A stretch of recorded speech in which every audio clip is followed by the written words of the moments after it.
نحمدہ ونصلی ونسلم علی سیدنا و مولانا محمد رسولہ النبی الامی الامین المکین الحنین الکریم الرؤوف الرحیم اما بعد فاعوذ باللہ من الشیطان الرجیم بسم اللہ الرحمن الرحیم قال اللہ تعالی فی القرآن المجید والفرقان الحمید فلا اقسم بمواقع النجوم وَإِنَّهُ لَقَسَمٌ لَوْ تَعْلَمُونَ عَظِيمٌ إِنَّهُ لَقُرْآنٌ كَرِيمٌ فِي كِتَابٍ مَّكْنُونٍ لَا يَمَسُّهُ إِلَّا الْمُطَهَّرُونَ تَنزِيلٌ مِّن رَّبِّ الْعَالَمِينَ صدق اللہ مولانا العظیم لی خمسۃ اطفی بہا حر الوباء الحاطمہ المصطفیٰ والمرتضیٰ وابناہما والفاطمہ مولاي صل وسلم دائما ابدا علی حبیبک خیر الخلق کلہم یا رب بالمصطفیٰ بلغ مقاصدنا واغفر لنا ما مضى یا واسع الکرم ان اللہ وملائکتہ یصلون علی النبی یا ایہا الذین آمنوا صلوا علیہ وسلموا تسلیما۔ محبت و عقیدت سے کوئی لب خاموش نہ ہو، آپ یوں گنبد خضرا کا تصور کر کے درود پاک کا نذرانہ پیش کریں کہ جیسے کوئی عاشق دنیا کے جس کونے میں بھی بیٹھا ہو، آنکھیں بند کرے یا کھولے، سامنے حضور کا گنبد خضرا ہو اور عاشق جھوم جھوم کر درود پاک پڑھ رہا ہو۔ محبت و عقیدت سے درود پاک، الصلاۃ والسلام علیک یا رسول اللہ وعلی آلک و اصحابک یا سیدی یا حبیب اللہ۔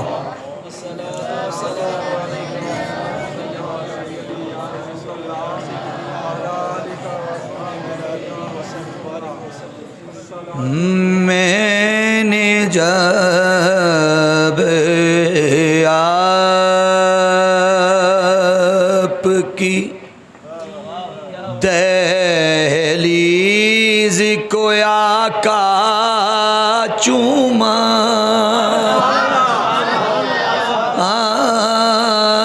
میں نے جب آپ کی دہلیز کو آقا چوما، میں نے جب آپ کی دہلیز کو آقا چوما، یوں لگا آپ نے جیسے میرا ماتھا چوما، یوں لگا آپ نے جیسے میرا ماتھا چوما، یوں لگا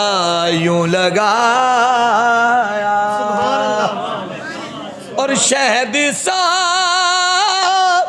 دوڑ گیا ہے میری شریانوں میں،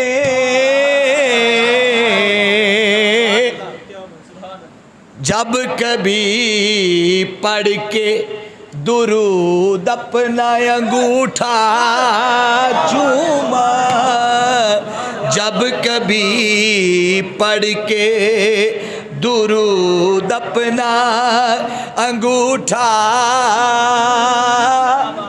بھائی اس شعر کو ذرا توجہ سے سمجھیں کہ شہد صاحب دوڑ گیا ہے میری شریانوں میں، جب کبھی پڑھ کے درود اپنا انگوٹھا چوما،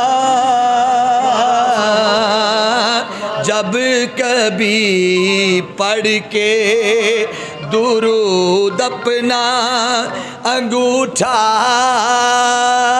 چوما. اور چونکہ آپ کے بہت ہی علاقے کی جانی پہچانی نعت خوان شخصیت کہ میں سچی بات ہے میرا جی کرتا ہے کہ میں ان کو سنتا رہوں. حافظ عامر صاحب جا، تو یہ آپ کی نظر میں شعر کر رہا ہوں، اس شعر کو بھی توجہ سے آپ نے سماعت کرنا ہے. بتاؤں میں تمہیں عشق نوردی کیا ہے،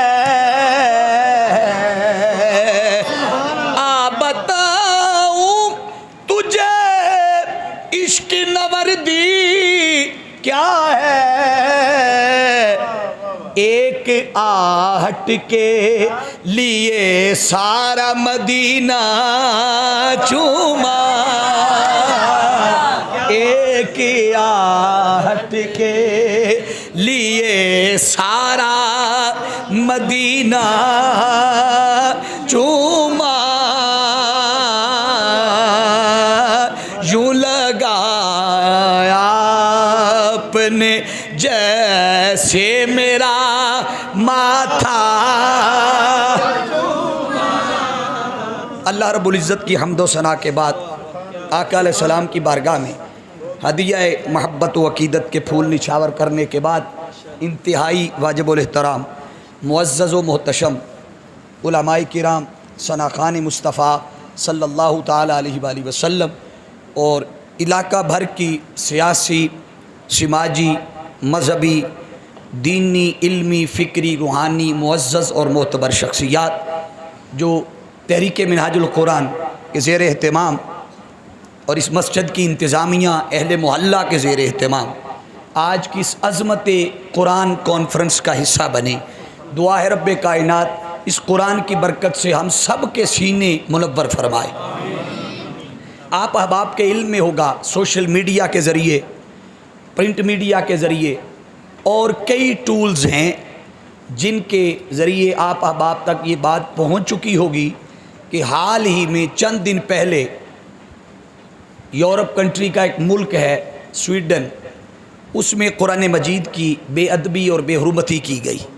سب سے پہلے تو ہم ان کے اس قبیح فعل کی مذمت کرتے ہیں.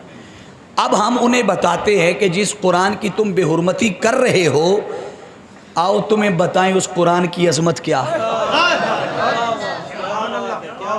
میں حافظ محمد وقاص صاحب، ڈاکٹر سلیم صاحب، بھائی محمد عامر صاحب، جملہ علماء کرام آپ کی تشریف آوری پر شکریہ بھی ادا کرتا ہوں.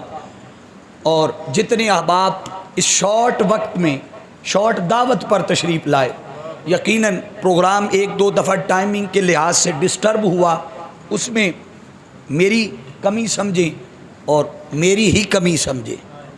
میں اس پر آپ سے معذرت خواہ ہوں. یقیناً اگر شارٹ وقت میں اتنا شاندار پروگرام حافظ وقاص صاحب نے انتظام کیا ہے، اس کا مطلب ہے کہ اگر روٹین کے مطابق ہوتا تو یہ مسجد کا باہر کا پنڈال بھی فل ہوتا. اور میں اس پہ اپنی جو پردے میں بیٹھی میری مائیں بہنیں اور بیٹیاں ہیں اور بہنیں ہیں بالخصوص، میں انہیں بھی مبارکباد پیش کرتا ہوں. اور ان کے آنے پر حافظ وقاص صاحب کو آپ سے زیادہ مبارکباد اس لیے دیتا ہوں کہ آپ کبھی ادھر والی مسجد میں چلے گئے، کبھی ادھر والی، کبھی ادھر والی. ہم عموماً معاشرے میں شادی بیاہ میلے دیگر رسومات میں تو گھر والوں کو، بہنوں کو، بیٹیوں کو بازاروں میں لے جاتے ہیں، مگر جب قرآن اور صاحب قرآن کی ذکر کی بات آئے تو ہمیں یاد آتا ہے کہ وہاں پردہ نہیں ہوگا. وہاں جہاں ہم لے کے جاتے ہیں وہاں کتنے پردے ہوتے ہیں. آؤ اس روٹین کو بھی توڑو. جہاں اللہ اور اس کے رسول کے ذکر کی مجلس سجے، کوشش کیا کرو اس عمل سے بہنوں بیٹیوں کو کبھی محروم نہ کرو. جیسے دیگر ضروریات آپ پر فرض ہیں نا کہ آپ ان کی فرض کو پورا کرتے ہیں، اسی طرح قرآن اور صاحب قرآن کا ذکر، دین، شریعت، احکامات، اسلامی تعلیمات بھی ان کو دینا ہم پر فرض ہے۔ اللہ رب العزت اس پر بھی ان کی شامل حال اپنی رحمت اور برکتوں کا نزول فرمائے۔ ان ابتدائی اور تمہیدی کلمات کے بعد میں نے عنوان موضوع کے لیے سورہ واقعہ، یہ 27واں پارہ ہے، اس کی آیہ مبارکہ نمبر 75، 76، 77، 78، 79 اور 80، 6 چھوٹی چھوٹی آیات مقدسہ کی تلاوت کرنے کا شرف حاصل کیا۔ اللہ رب العزت نے ارشاد فرمایا فلا اقسم بمواقع النجوم، کہ مجھے قسم ہے ان جگہوں کی، مجھے قسم ہے ان جگہوں کی، کن جگہوں کی؟ فرمایا بمواقع النجوم، جہاں جہاں قرآن کے مختلف حصے اترتے رہے۔ بولیے، جہاں جہاں قرآن کے مختلف حصے اترتے رہے ہیں ان جگہوں کی قسم، اور یہ قسم خود رب کائنات اٹھا رہا ہے۔ اب یہ بات یہاں علماء کی نظر کر رہا ہوں کہ اللہ نے قرآن کی آیتوں کی لفظوں کی قسم نہیں کھائی، یہ بات سمجھنے والی ہے، بلکہ ان جگہوں کی قسم کھائی ہے جہاں قرآن اترا ہے۔ بولیے، جہاں قرآن ارے سوچو، اگر وہ جگہیں اتنی مقدس ہیں اور عظمت والی ہیں کہ جہاں قرآن اترا ہے رب ان جگہوں کی قسم کھا رہا ہے، سوچو جو آیتیں اتر رہی ہیں ان آیتوں کی عظمت اور مقام کا عالم کیا ہے۔ اور آگے جو بات قرآن نے کی وہ اور خاص آ رہی ہے۔ آگے قرآن کہتے ہیں وَإِنَّهُ لَقَسَمٌ لَوْ تَعْلَمُونَ عَظِيمٌ، قرآن کہہ رہے یہ جو اللہ فرماتے ہیں یہ جو میں نے قسم کھائی ہے نا شروع میں کہ فلا اقسم بمواقع النجوم، مجھے ان جگہوں کی قسم جہاں قرآن، بولیے سارے، جہاں قرآن، اب قسم کھائی، اور قسم کھانے کے بعد اللہ فرما رہا ہے یہ جو میں نے قسم کھائی ہے نا وَإِنَّهُ لَقَسَمٌ لَوْ تَعْلَمُونَ عَظِيمٌ، اللہ فرما رہا ہے یہ جو قسم کھائی ہے اگر سمجھو تو یہ قسم بھی عظیم قسم ہے۔ بولیے کیا؟ یہ قسم بھی، پہلے قسم کھائی، پھر وہ جو قسم کھائی اس قسم کو عظیم کہا۔ یہ دوہری بات توجہ طلب ہے، پہلے قسم کھائی پھر قسم کو عظیم کہا، وَإِنَّهُ لَقَسَمٌ لَوْ تَعْلَمُونَ عَظِيمٌ، اور بات صرف اتنی نہیں کی، آگے فرمایا اِنَّهُ لَقُرْآنٌ کریم، یہ قرآن بھی ہے اور کریم بھی ہے۔ بولیے، یہ قرآن بھی ہے اور فی کتاب مکنون، فرمایا یہ آقا دو جہاں صلی اللہ علیہ وسلم پر اترنے سے پہلے لوح محفوظ پر اتارا گیا۔ لا یمسہ الا المطہرون، اسے ناپاکی کی حالت میں بغیر وضو کے، بغیر طہارت کے، الا المطہرون، فرمایا یہ پاک ہے بغیر طہارت کے، اس کے قریب کوئی مت آئے۔ یہ اس کی عظمت کا پہلو ہے۔ کیوں؟ تنزیل من رب العالمین، اس لیے کہ یہ رب کی طرف سے اتاری گئی ہے۔ یہ سادہ سا ترجمہ اب آپ کے سامنے میں نے رکھا ہے، اب ذرا دھیان کرنا اور توجہ کرنا، کائنات انسانی میں جتنی لاکھوں اربوں خربوں کتابیں لکھی گئیں ماضی میں، یا لکھی جا رہی ہیں یا لکھی جاتی رہیں گی، کائنات کی ساری کتابیں بھی مل جائیں تو وہ ساری مل کر بھی پورا قرآن تو درکنار، قرآن کی ایک آیت کا مقابلہ بھی نہیں کر سکتی۔ بولیے، قرآن کی کسی ایک آیت کا مقابلہ بھی نہیں کر سکتی، اس لیے کہ اللہ رب العزت نے اس قرآن کی ابتدا سے لے کر انتہا تک ایک ایک لفظ کو اللہ رب العزت نے عظمت عطا کی، ایک ایک لفظ کو۔ اب حاضرین عزیز احتشام، جو اگلی بات آپ کی توجہ طلب چاہتا ہوں وہ بات بڑی خاص کرنے جا رہا ہوں۔ اللہ رب العزت نے جب بات شروع کی تو فرمایا فلا اقسم بمواقع النجوم، مجھے ان جگہوں کی قسم، توجہ، مجھے ان، یہ قرآن کی عظمت کا پہلا باب ہے، پہلا پہلو ہے کہ اللہ ان جگہوں کی قسم کھا رہا ہے۔ باری تعالیٰ تو قسم کیوں کھاتا ہے؟ تجھے کیا مجبوری ہے؟ تجھے کیا محتاجی ہے قسم اٹھانے کی؟ تو بغیر قسم کے بھی بات کرتا تو ہم بات مانتے یا نہ؟ سارے بولیے نا ذرا، مولا تو قسم کیوں کھا رہا ہے؟ اللہ رب العزت فرماتا ہے میں کسی مجبوری کے تحت قسم نہیں اٹھا رہا، مجھے قسم اٹھانے کی کوئی محتاجی نہیں ہے، میں قسم اس لیے اٹھا رہا ہوں کہ جس چیز کی قسم اٹھا رہا ہوں تمہیں اس شے کی نسبت کی طرف متوجہ کرنا ہے۔ اس شے کی نسبت کیا ہے؟ فلا اقسم بمواقع النجوم، اس شے کی نسبت حقیقت میں کہ وہ قرآن اتر رہا ہے، وہ اتر عام جگہ پہ نہیں رہا، وہ سینہ مصطفیٰ پہ اتر رہا ہے۔ بولیے، وہ قرآن سینہ، بولیے سینہ مصطفیٰ پہ اتر رہا ہے۔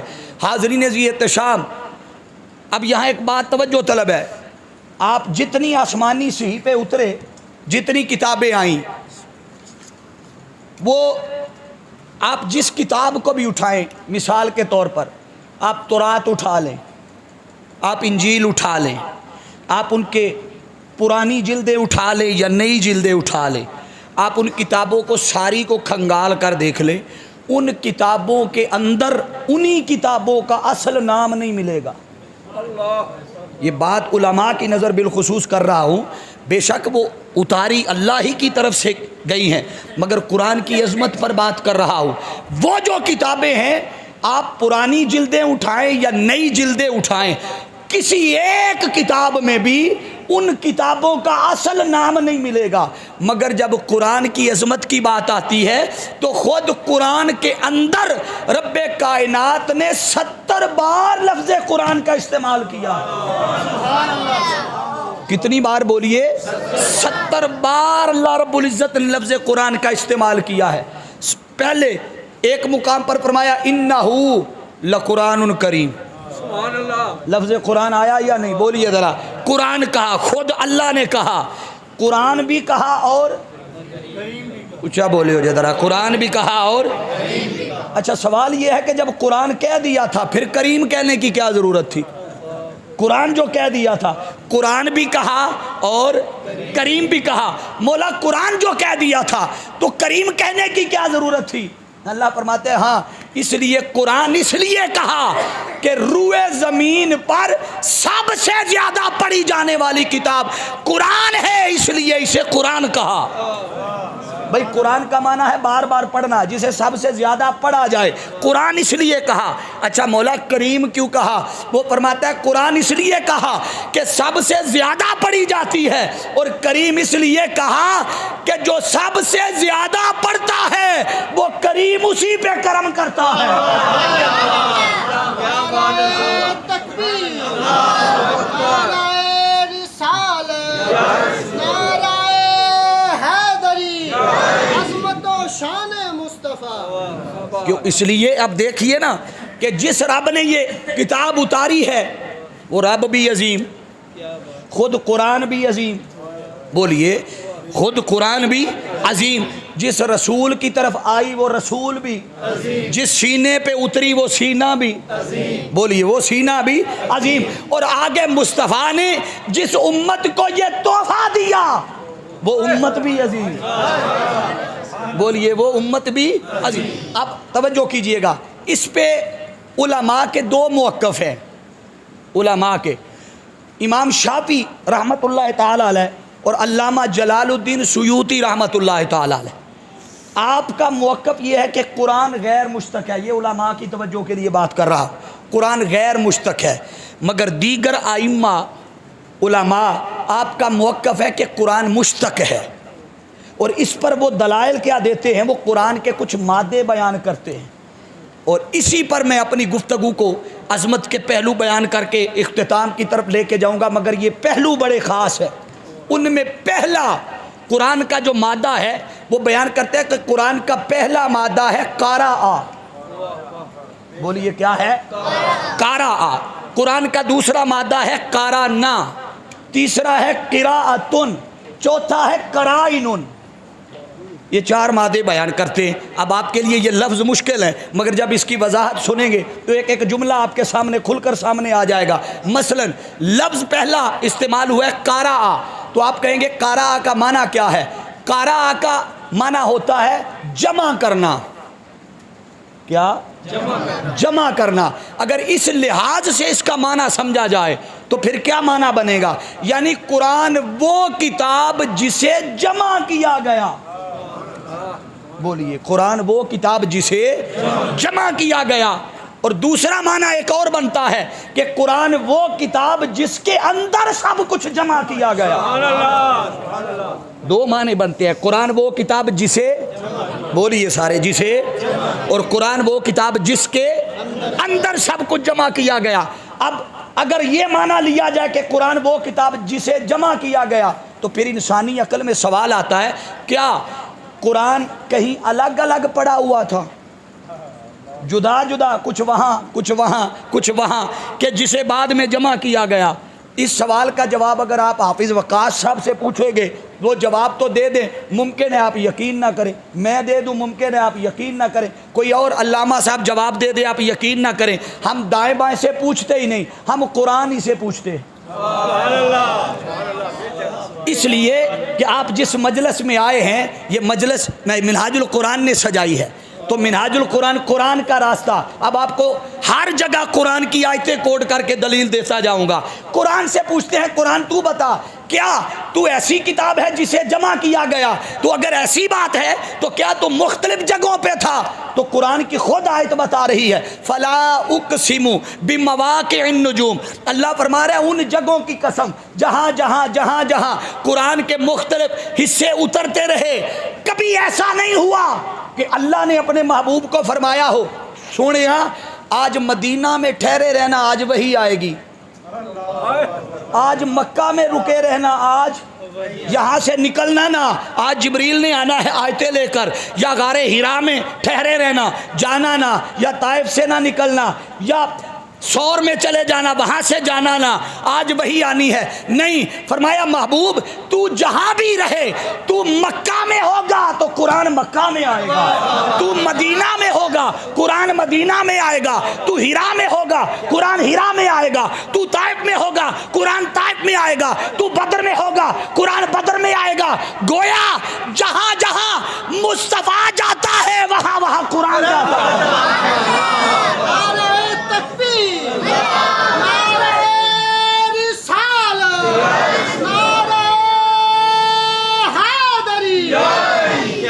بولیے جہاں جہاں آقا جاتے ہیں وہاں وہاں، بولیے اسی بات کو قرآن کر رہا ہے. یہ جو معنی ہے نا قارا، کہ قرآن وہ کتاب جسے جمع کیا گیا ہے. تو پلن میں نہیں دینا، میں پیچھو دراندہ لے کے آواں گا کیونکہ عظمت قرآن کا مضمون بیان کر رہا ہوں. یہاں سے ایسا نہ ہو کہ جائیں تو جھاڑ کے چلے جے بھی سنا ہے، بڑا لطف آیا ہے، دلیلیں بڑی سنی، پر آیتیں یاد نہیں. دھیان کرنا. اقسم بمواقع النجوم، اللہ فرما رہا ہے ان جگہوں کی قسم جہاں جہاں، بولیے ذرا، جہاں جہاں قرآن اترتا رہا ہے. اب ذرا سنیے، جدھر مصطفیٰ جاتا ہے ادھر قرآن جاتا ہے. جب قرآن ادھر جاتا ہے اللہ فرماتا ہے اس جگہ کی بھی قسم، اس جگہ کی بھی قسم، اس جگہ کی بھی قسم. گویا رب کی قسموں کا سبب بھی حقیقت میں مصطفیٰ کی نسبت ہے کہ جدھر جدھر قرآن جاتا ہے چونکہ جاتا ہے مصطفیٰ کے ساتھ، جدھر آقا جاتے ہیں قرآن. اب ذرا ایک سوال کا جواب دو بھئی، یہ قرآن ہے تو قرآن کو ہم کیا کہتے ہیں؟ یہ اللہ کا، اچھی بولے آج ذرا، یہ اللہ کا. اب یہ بھی فلسفہ سمجھ لیں، ہم اللہ کا کلام کہہ تو دیتے ہیں، کبھی سوچا ہے کہ کلام تو بنتا ہے زبان سے، وہ بھی یہ کلام تو بنتا ہے، کلام تو زبان سے بنتا ہے. مثال کے طور پہ میں اب گفتگو کر رہا ہوں، آپ کے علامہ صاحب خطاب کر رہے ہیں، بول رہے ہیں، تو کہاں سے بول رہا ہوں؟ لب ہلا رہا ہوں، زبان سے بول رہا ہوں. تو زبان کہاں ہے؟ وجود کا حصہ ہے، زبان کا حصہ ہے. منہ ہے تو زبان ہے، اور منہ ہے، جسم ہے تو منہ ہے، ایسا ہی ہے. اب بتائیے اللہ کا جسم ہے؟ پریشان ہو گئے، کھل کے بولو وہ جسم سے پاک ہے، بولیے جسم سے، جب وہ جسم سے پاک ہے تو زبان سے بھی، وجود سے بھی، تو جب وجود ہی نہیں ہے تو کلام کیسے ہوا؟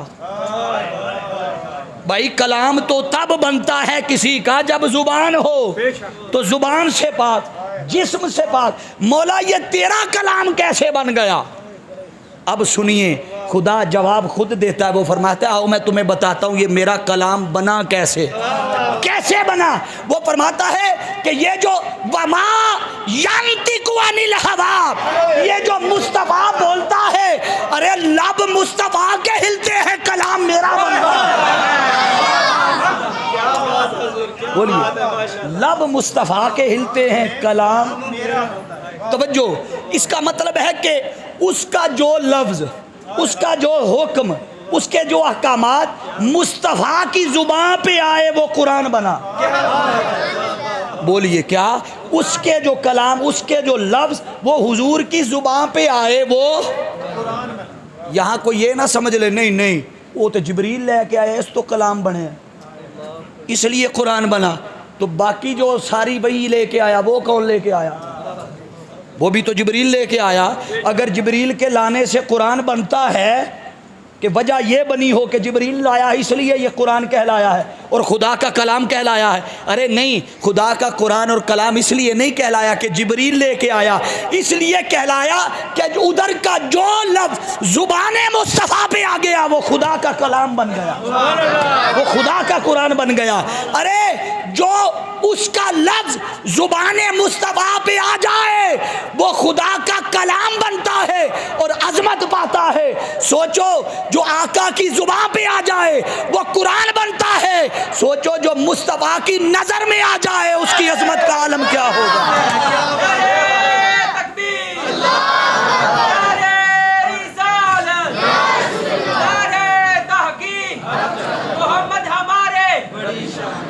جو آقا کی زبان پہ آئے وہ قرآن بنتا ہے، بولیے جو حضور کی زبان پہ آئے وہ قرآن بنتا ہے، جو حضور کی نظر میں آ جائے وہ زمانے کا امام بنتا ہے، بولیے وہ زمانے پریشان ہو گئے ہیں، زمانے کا امام نظر، ہاں آؤ اٹھاؤ بلال حبشی کی سیرت کو اٹھاؤ، وہ زمانے کا امام کیسے بنا؟ اسے تو تپتی ریت پہ لٹایا جاتا ہے، مارا پیٹا جاتا ہے، غلام سمجھا جاتا ہے، منڈی میں بکتا آ رہا ہے، وہ تب تک بکتا رہا جب تک محمد جیسا خریدار نہ ملا۔ جب آقا نے خرید لیا تو گویا بلال حبشی بھی زبان حال سے یہ کہہ رہے تھے کہ جب تک بکے نہ تھے کوئی پوچھتا نہ تھا، اللہ تو ان مدینے لے جائے، اونچی آنکھوں سبحان اللہ، اگلا مصرع پھر دھیان، جب تک بکے نہ تھے کوئی پوچھتا نہ تھا، جب تک بکے نہ تھے کوئی پوچھتا نہ تھا، آقا تو نے خرید کے مجھے انمول کر دیا، تو نے خرید کے مجھے انمول کر دیا۔ جو لفظ حضور کی زبان پہ آئے وہ کلام بنتا ہے، وہ قرآن بنتا ہے۔ توجہ کیجئے گا، یہ میں بنیاد بنا رہا ہوں، اس سے بھاری جملہ آگے دینے جا رہا ہوں، اس سے بڑا جملہ آگے دینے جا رہا ہوں۔ ارے جو لفظ آقا کی زبان پہ آئے وہ قرآن بنتا ہے، حضور کی جو نظر میں آئے وہ زمانے کا امام بنتا ہے۔ سوچو لفظ زبان پہ آئے کلام بنتا ہے، کوئی غلام نظر میں آئے امام بنتا ہے، اب سوچو جو مصطفیٰ کے دل میں آ جائے ارے وہ خدا کی رضا بنتا ہے، بولیے وہ خدا کی، اس پہ بھی آپ پریشان نہ ہو جانا، خدا کی رضا وہی بنتی ہے جو حضور کے دل میں آ جائے۔ بغیر دلیل کے بات نہیں کروں گا، کیوں؟ اس لیے کہ تعلق منہاج القرآن سے ہے، اور حضور شیخ الاسلام ڈاکٹر محمد طاہر القادری مدظ اللہ العالی، آپ نے جتنی دیر سرپرستی فرمائی اور فرماتے رہیں گے ایک ہی نصیحت کی کہ بیٹا بات جب بھی کرو یا قرآن سے کرو یا حدیث مصطفیٰ سے کرو، کچی بات نہیں کرنی۔ تو جب یہ بات کہتا ہوں کہ جو حضور کے دل میں آ جائے وہ رب کی رضا بنتا ہے، تو دلیل کیا ہے؟ آؤ آقا علیہ السلام کے یہودیوں نے تانا دیا حضور کو، آپ کس اسلام اور شریعت اور دین کی بات کرتے ہیں؟ نمازیں تو ہمارے قبلے کی طرف منہ کر کے پڑھتے ہو۔ یہ یہودیوں نے تانا دیا۔ ابھی یہ کعبہ ہمارا قبلہ نہیں بنا تھا، یہ قبلہ اول کی بات کر رہا ہوں کہ جب مسلمان ادھر بیت المقدس کی طرف منہ کر کے نمازیں پڑھا کرتے تھے، انہوں نے کہا کہ منہ تو ہمارے قبلے کی طرف کر کے پڑھتے ہو نمازیں، آپ کس دین اور شریعت کی بات کرتے ہو؟ آقا علیہ السلام نے جب یہ بات سنی تو حضور کے دل پر بوجھ تھا، پریشان تھے حضور، غم زدہ تھے، اور دل میں خواہش تھی کہ کدی اللہ کرے نہ تے کعبے نو ساڈا قبلہ بنا دے۔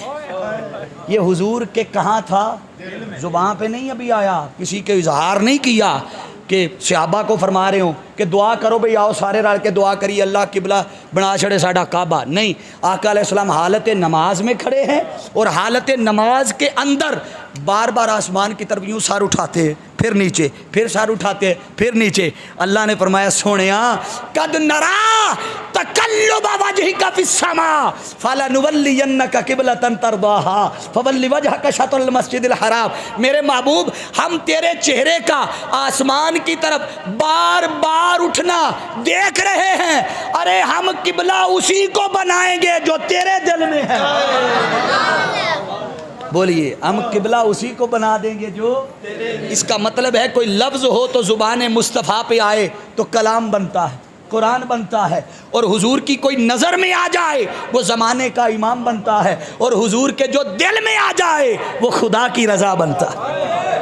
بولیے وہ خدا کی رضا۔ اب آ جائیے کہ اللہ رب العزت نے خود فرمایا کہ قرآن جہاں جہاں اترا، اللہ فرماتا ہے ان جگہوں کی قسم، فلا اقسم بمواقع النجوم، ان جگہوں کی قسم جہاں جہاں بولیے قرآن اتر رہا ہے۔ کارا پہلا معنی قرآن وہ کتاب جسے، اچھی بولے آج ایک باری، جسے، اب یہ مسئلہ تو حل ہو گیا کہ یہ مختلف جگہوں پہ تھا، جدھر جدھر آقا جاتے وہاں وہاں قرآن آتا، پھر قرآن کے اہتمام جمع کرنے کا اہتمام خود رب کائنات نے فرمایا، اس کو جمع کرنے کا، اس کو اکٹھا کرنے کا۔ چلیں یہ تو قرآن وہ کتاب جسے جمع کیا گیا۔ دوسرا معنی آپ کہیں گے کہاں جائے گا کہ قرآن وہ کتاب جس کے اندر سب کچھ جمع کیا گیا۔ آئیے یہ بھی قرآن ہی سے پوچھتے ہیں۔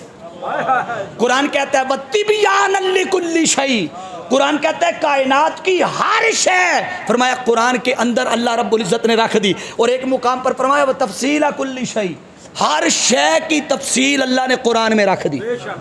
بولیے ہر شے کی تفصیل اللہ نے قرآن میں رکھ دی۔ اس پہ امام شافعی رحمۃ اللہ تعالیٰ علیہ آپ کا قول ہے کہ آپ فرماتے ہیں کہ قرآن کی ایک ایک حرف کے بارے میں مجھ سے سوال کرو، میں تمہیں بتاؤں گا کہ فلاں کا شان نزول کیا ہے، فلاں آیت کا شان نزول کیا ہے۔ گویا کہ الحمد سے لے کر والناس تک قرآن کی ایک ایک آیت کے شان نزول کے بارے میں فرمایا مجھ سے پوچھو میں تمہیں بتاؤں گا، اور چیلنج یوں کیا سلونی، پوچھو مجھ سے۔ یہ امام شافعی کا چیلنج ہے، آپ فرماتے ہیں پوچھو مجھ سے میں تمہیں قرآن کے متعلق بتاؤں گا۔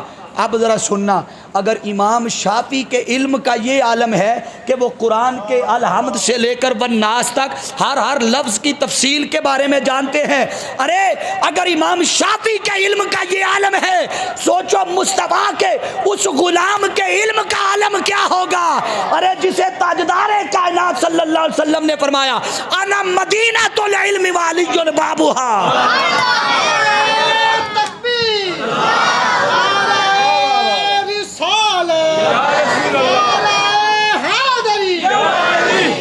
میں علم کا شہر علی اس کا، بولیے ذرا سارے، میں علم کا شہر علی اس کا، اس کا مطلب ہے کہ آقا دو جہاں صلی اللہ علیہ وسلم کی نسبت کے سبب سے، حضور کی غلامی کے سبب سے، جس کو دنیا میں جتنی شان ملی ہے اس کے پیچھے حقیقت میں آقا علیہ السلام کی نسبت ہے۔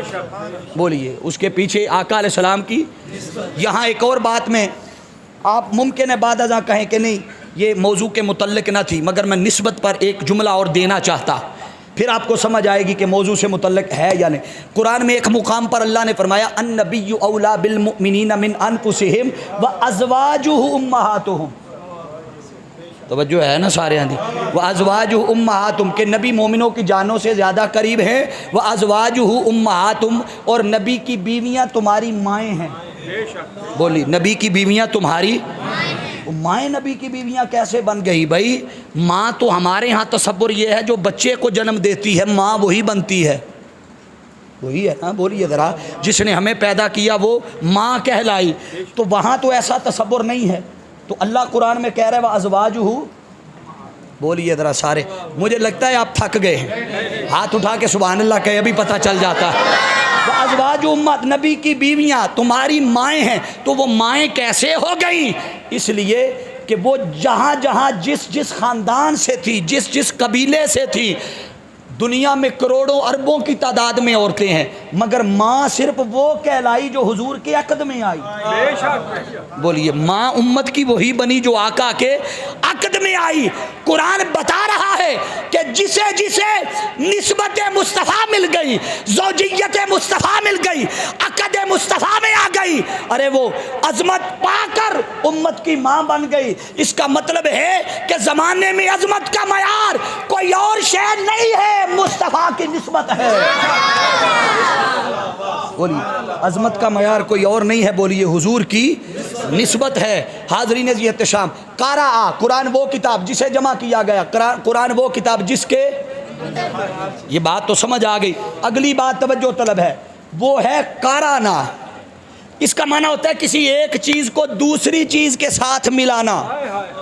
بولیے ایک چیز کو دوسری چیز کے ساتھ، جیسے فرمایا نا قرن الشیء بالشیء، ایک چیز کو دوسری چیز کے ساتھ ملا دیا۔ اس کا مطلب یہ ہے کہ لفظ حرف تھے، حرفوں کو جمع کیا تو لفظ بنے، لفظوں کو جمع کیا تو جملے بنے، کلمات بنے، پھر آیات بنی، پھر رکوع بنے، توجہ کیجئے گا، پھر رکوع بنے، پھر 114 صورتیں بنی، پارے بنے، 114 صورتیں بنی۔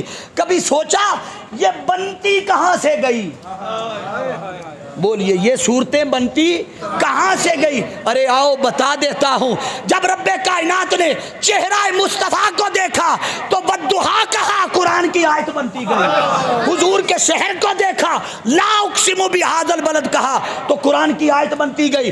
گویا رب مصطفیٰ کی ایک صورت کو تکتا گیا، صورت کو تک کے قرآن کی 114 صورتیں بنا۔ بولیے رب حضور کے جسم کو، وجود کو تکتا گیا، کبھی سینے کو تکتا، کبھی زلفوں کو تکتا، کبھی آقا علیہ السلام کے چہرہ اقدس کو تکتا، آقا علیہ السلام کے اخلاق کو تکتا۔ جب حضور کے پورے وجود کو، اخلاق کو، کردار کو اللہ نے جمع کیا تو 114 صورتیں بنا دی۔ بولیے 114۔ اصل میں یہ تھوڑی سی فلسفے والی بات کی ہے نا، آپ کو اس کا مفہوم دوسرے انداز میں سمجھاتا ہوں، پھر آپ کا ذوق بنے گا۔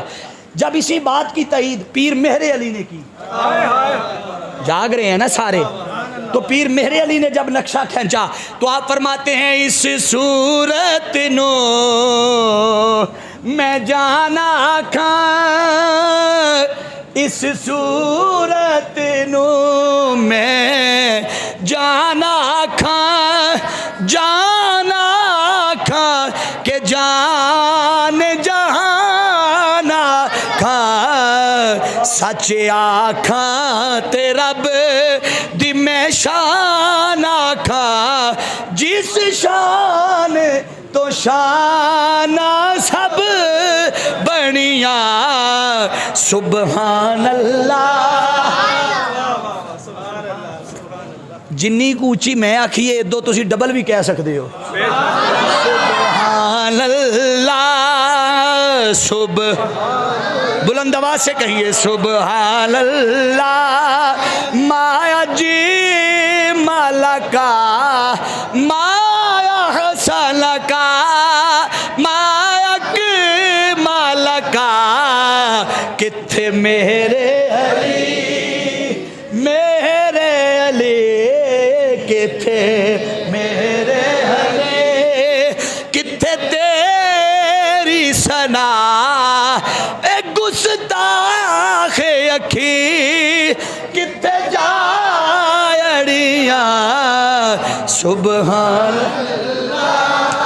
حاضرین عزیز احتشام، اس مضمون کو میں جتنا طول دینا چاہوں دے سکتا ہوں، مگر علم جھاڑنا مقصود نہیں، مقصود قرآن کی عظمت سمجھانا ہے کہ آؤ رب کائنات نے، یہ تو پہلو، اب قرآن کی عظمت کا اگلا پہلو بیان کر رہا ہوں، اور یہیں لا کر میں اپنی بات ختم کروں گا، چونکہ ابھی میں نے مغل آباد جانا ہے۔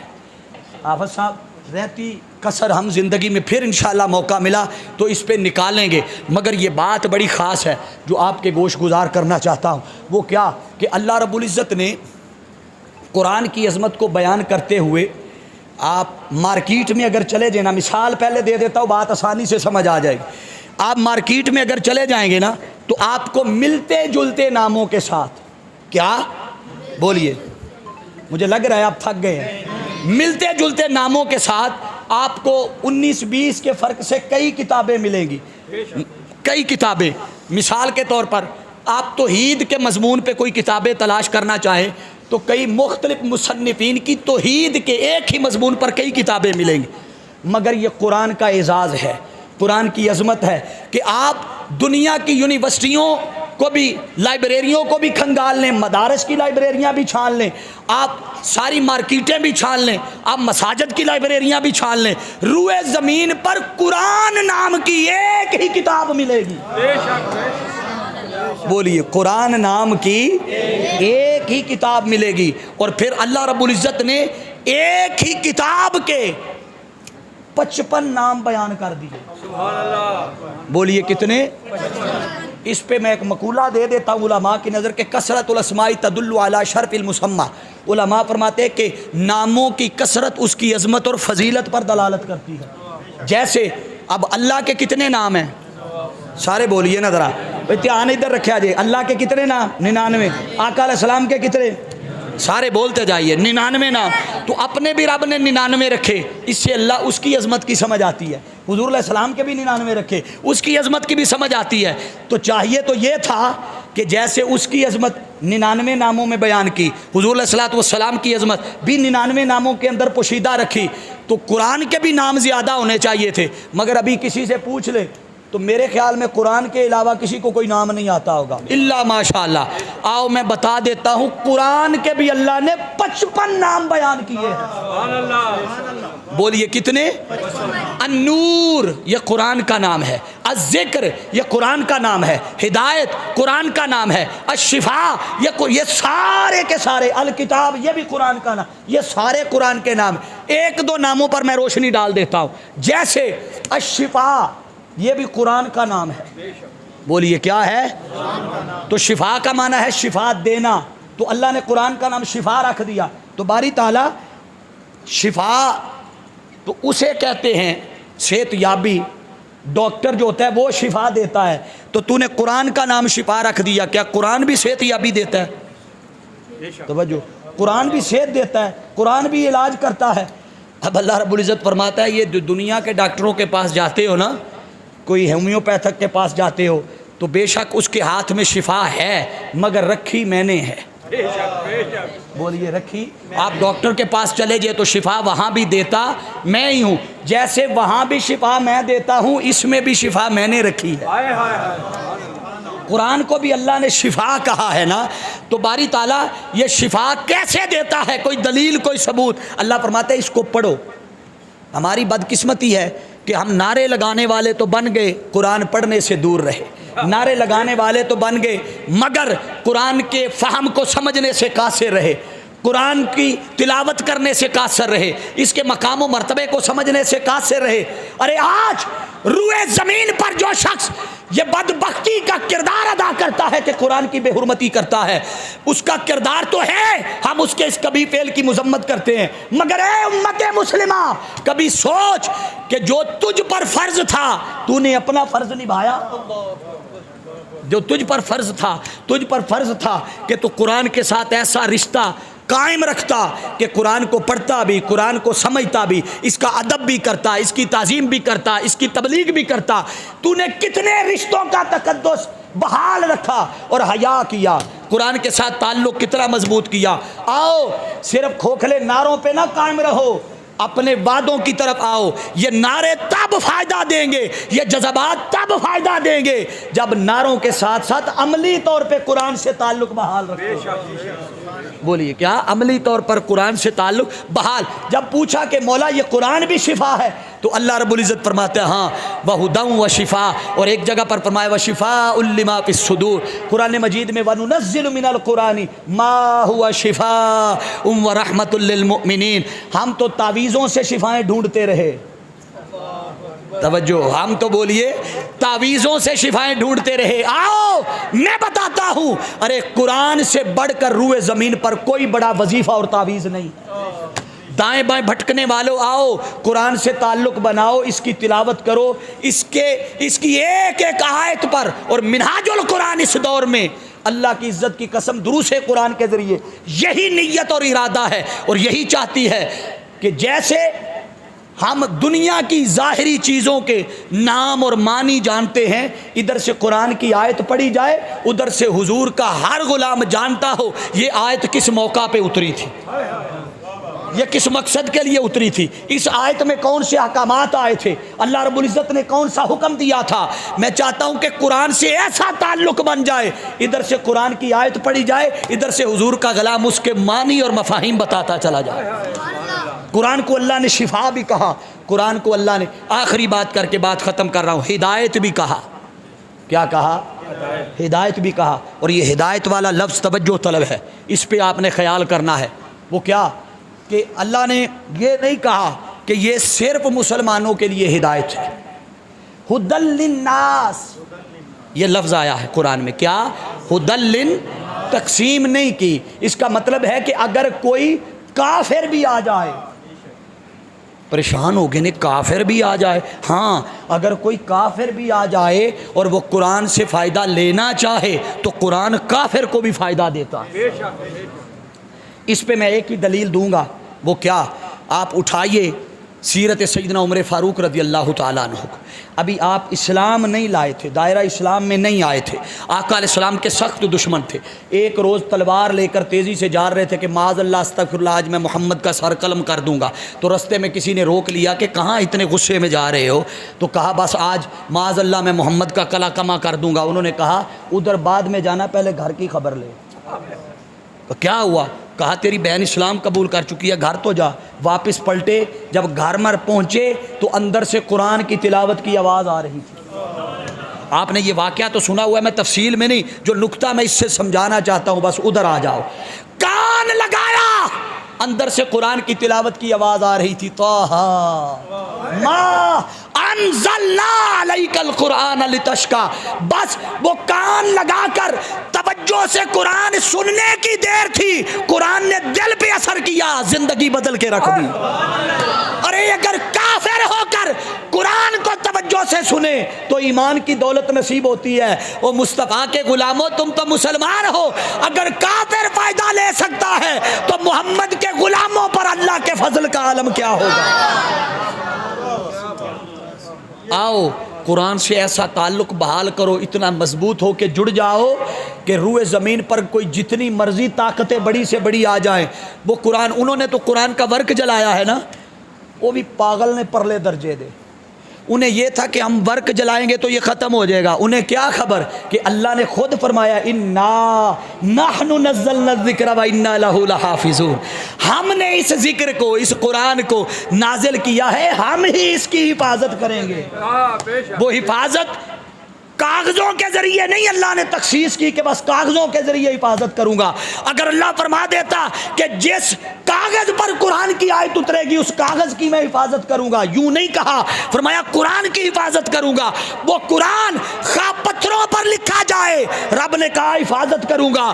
اب سب سے مضبوط حفاظت کیسے کی؟ لوح محفوظ سے رب نے اتارا اور اتار کر روئے زمین پر دیکھا, چونکہ جہاں قرآن تھا وہ جگہ بھی مقدس.